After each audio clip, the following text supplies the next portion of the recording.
Namaste, I'm from outside. Where are you? Oh. Yeah, I have two questions. First is, how do we choose a good career? And secondly, what do you think basically, how is technology or more specifically artificial intelligence helping in education? Okay. uh, we'll answer the second question first because in the last in the last 2 years, people are inviting me to speak in all kinds of international conferences about artificial intelligence. When they first invited me, I didn't understand why am I being invited. I said, I am not an artificial intelligence, I am a natural intelligence, why are you calling me for artificial intelligence? Then they said their problem is, everybody is worrying if artificial intelligence comes, we will lose our jobs. I said, that means you're going to have a holiday, which you're always looking for. What is the problem if the machine does all the work on this planet? How fantastic it is for human beings. I think if machines start doing all the menial jobs, already just see, suppose everything that you have built in this JNU, let's say you were building it, you had to just build it with a pickaxe and a crowbar, how much work it would have taken? Because machines and other things have come, how much work has been taken off? Because of that, your intelligence has found more opportunity. If you were just wielding a crowbar, only your muscles would have grown. So now, right now, most of the work that you're doing and most of education that you're teaching in this world is essentially about gathering of data. Accumulate data, analyze it, assimilate it in a certain way and throw it at people in different ways. This you call as education. But now this Google lady she knows more than anybody around you, yes? She seems to know everything. You ask her anything without batting an eyelid she's telling you any damn thing in the world, yes or no? So, a time is coming, it's just a question of 5–10 years, where what you will learn in 5 years of research, a machine will process it. If you feed the data, it will process it and tell you in 5 minutes. This happened to me when I was very young. For the first time, I saw a calculator, a Panasonic or a Sony calculator. At that time, it was just around 100 rupees, a flatbed calculator. Probably you've not seen such basic calculators today. It was very simple. Then first time they showed me, tuk, arithmetic, chuck.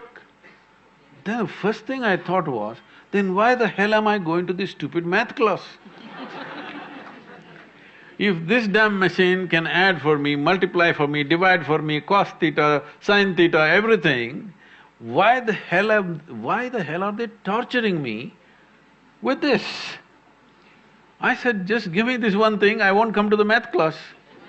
I'll give you all the answers you want, give me any problem, I'll give you the answer. It took so many years, over 45–50 years. Now, that calculator has become so complex, it knows more than you can know in your entire lifetime. It's great, isn't it? It's great, absolutely great, because as physical work was taken away from you by the machines, physical machines, mechanical machines, now your intellectual work is being taken away by another kind of machine. I think it's fantastic time coming, you don't have to bother about gathering information, processing it, struggling with, misinterpreting it, misunderstanding it. Nothing, everything processed and it'll come out clean.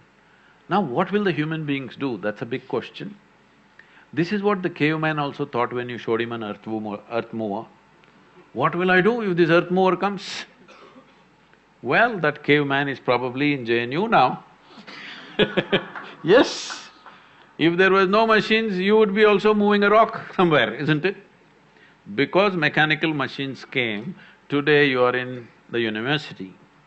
Tomorrow, if an intellectual machine comes, anything that you can do in terms of data processing in your intellect, machines will do better than you in the next 5 to 10 years' time. And it will not be one big supercomputer, it'll be in your pocket. It'll be that small a machine, a small machine which will do more than all these brains put together in terms of intellectual assimilation of things. Information, assimilation and projection. This the machine will do better than you, it'll give you permutations and combinations. All research done in 3 days. You put the data, boom, it will tell you what is the conclusion. So, people are worried they will lose their jobs. I'm glad they will lose their jobs because I think a great time is coming for humanity, that we don't have to do physical work, we don't have to do intellectual work. Only now you will explore other dimensions of intelligence within the human being. Intellect is only the surface of your intelligence. I know this may gather a lot of… Will you give me 2 minutes to explain this?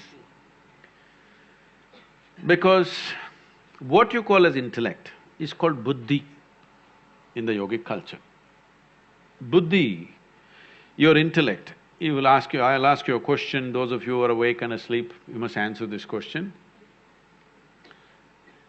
If I ask you, you want a sharp intellect or a dull intellect, what's your choice? Sharp. So obviously, intellect is a cutting instrument, isn't it? You want it sharp like a knife. Now, what is happening with our education system and the way we're building the society is, we are using a knife to do everything. Somehow, this is coming to me quite a few times in the last few months, because I think once again, after many years, I'm once again riding motorcycles much more than what I've done in the last 30 years, so these memories are coming back to me. I was riding all over the country without any purpose, simply end to end, till I hit the national border, I went and then turned back and rode in another direction. I just only calculated the money I had in my pocket and the kilometers to cover, okay? So one of those… sometimes, this is something for you to do research on, is there are times when I rode 3 nights and 3 days continuously, without hitting anything, without falling drowsy or sleepy, anything. I did certain things with my system because somebody you asked the question, can semen be transformed into something? If you do certain things with your system, it gets energized to such a level of alertness that 3 nights and 3 days, those days when roads were what they were and motorcycle was just 250cc SD, okay, Java motorcycle. It's not like today, some big stuff, and it's not like highways, 4-lane highways, nothing. All single roads full of potholes, backbreaking. But I would ride continuously up to 72 hours to 75 hours non-stop. Only gas station to gas station, gas station to gas station. So one night I'm riding full night and I'm somewhere in… I'm not very sure where, somewhere between Madhya Pradesh and Uttar Pradesh. Early morning I came and parked near a dhaba, thought I'll have a tea and rest for some time and move on. My chain had become slack. I don't know if you all still motorcycle or you're all metro people. So, I never allow anybody to touch my motorcycle because I'm always on it, so I don't trust anybody, I do everything myself from engine work to everything. But chain had become slack, I was sitting there, full night of riding. Then I saw Mubarak Mechanical Works, handwritten sign. I saw this and I saw a strapping young youth. I said, hey, can you tighten my chain? Because tightening a chain is not some great technology, but hands become messy. So I thought, let him do it for me. So then he said yes, and he came full enthusiasm. Then I saw in his hands, he just had a chisel and a hammer. I said, wait, what are you doing? He said, no, I can do it. I said, wait, you don't have any tools? Then I walked into his little shack, which is his garage. I went inside, there are only a few chisels and bigger and smaller hammers. This guy does everything with a chisel and hammer.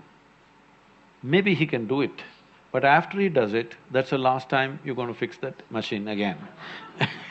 After that, it's done, okay? I said, you don't touch my motorcycle. Why I'm saying this is, right now our education system is like this. We are doing everything with one dimension of our intelligence, which is the intellect. Intellect is good only if it's sharp, otherwise it's no good. If you use a sharp instrument to do everything, then obviously you will be in tatters. This is why people are 30, 40, 50, 60 years of age, they still don't know how to handle their thought and emotion. When are you going to learn? Are you going to live for 10,000 years or so? When is it that you're going to learn how to handle your thought and emotion?